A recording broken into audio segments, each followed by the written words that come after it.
Breaking news: South Sudan's unprecedented offer to Trump administration. Hello, and welcome to our channel. Today, we're diving into a stunning new report that could change the face of international diplomacy and migration policy. According to a recent article from Politico, the government of South Sudan has made an unprecedented offer to the Trump administration. They are willing to accept more migrants deported from the United States. But this isn't just a humanitarian gesture. Sources are calling it a diplomatic quid pro quo, with South Sudan seeking tangible political gains in exchange for its cooperation. South Sudan's offer is a clear attempt to reset relations with Washington and is tied to a very specific wishlist of demands. In return for accepting deported migrants, the government in Juba is asking for several major concessions, including the lifting of sanctions on a prominent government official, the reactivation of frozen U.S. visas for South Sudanese nationals, the unfreezing of a government bank account held at the Federal Reserve Bank of New York, legal support in a domestic political struggle against First Vice President Riek Machar, who is currently under house arrest.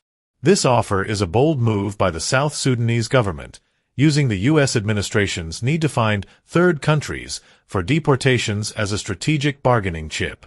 However, recent reports indicate that the Trump administration has, so far, declined these requests.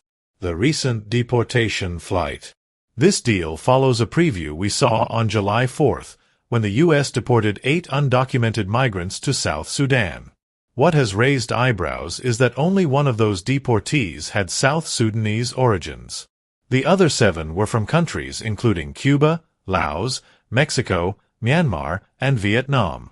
All were reportedly convicted of serious crimes in the U.S.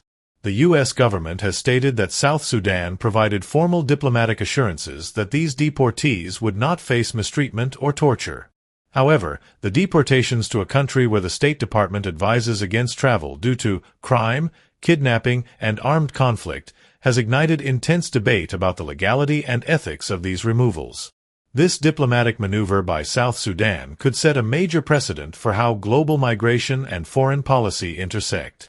The situation highlights a growing trend where the U.S. is using its diplomatic and economic leverage to pressure developing nations into accepting deported individuals, many of whom are not their own citizens. For South Sudan, this is a risky gamble. While it offers a potential path to ease international pressure and reset relations, it also involves navigating domestic instability and a fragile peace process, particularly with its request for support against Riek Machar. This deal forces us to ask a critical question. Is this a smart strategic move for South Sudan, or a dangerous gamble with human rights? What do you think about this unprecedented offer? Let us know in the comments below. Don't forget to like this video, subscribe for more breaking news, and hit that notification bell so you don't miss our next update.